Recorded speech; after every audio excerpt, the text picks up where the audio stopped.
বিশ্রাম কাজেরই অংশ, একই সাথে গাথা, নয়নের অংশ যেমন নয়নের পাতা। কাজটাকে আরও বেশি সহজ করতে হলে আপনাকে কখনো কখনো বিশ্রাম নিতে হয়। রাজধানীর এই ব্যস্ততম নগরীতে আমরা অনেক বেশি ব্যস্ততার কারণে নিজেকে কখনো কখনো অবসর দেওয়ার সময়টুকুও ভুলে যাই। আর এই অবসর সময় যাপনের জন্য একটা আদর্শ স্থান বলতে পারেন ধানমন্ডি লেক। দর্শক, আমি এই মুহূর্তে অবস্থান করছি ধানমন্ডি লেকে। এখানে আছে অসংখ্য প্রজাতির গাছপালা, যেখানে পশু পাখির কলকাকলিতে মুখরিত থাকে। এই পশু পাখির কলকাকলি আপনাকে হারিয়ে যাবেন গ্রাম্য পরিবেশে। কেউ কেউ আসেন সপরিবারে ঘোরার জন্য, অনেকেই আবার অনেক বিদেশিরাও এখানে আসেন।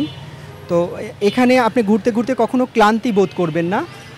এখানে আবার সবুজে ঘেরা এই পরিবেশে, ছায়া ঘেরা এই পরিবেশে আপনি কখনো ক্লান্তি বোধ করবেন না। তাছাড়া এখানে খাবারের জন্য কিন্তু অনেক জায়গা আছে, অনেক ছোট বড় অনেক ধরনের রেস্টুরেন্ট আছে। তাছাড়া ভ্রাম্যমান চায়ের দোকান সহ বাদাম এবং বিভিন্ন ধরনের ছোট ছোট দোকানগুলো আছে, যেখান থেকে আপনি সহজেই খাবার পেয়ে যেতে পারেন। তাছাড়া অনেক দর্শনার্থী এখানে আসে, অনেকে আবার অনেক কিছু বিক্রি করার জন্য আসে।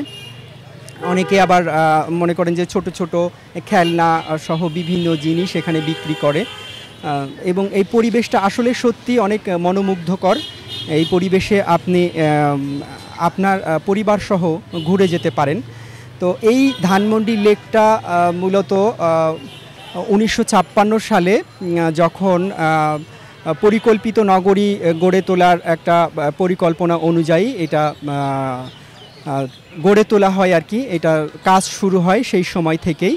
তো আমরা এখানে যদি আসি তাহলে দেখবেন যে হাজার হাজার দর্শনার্থী এখানে ঘুরছেন। অনেকেই আড্ডা দিচ্ছেন, অনেকে খাচ্ছেন, ঘুরছেন, বেড়াচ্ছেন।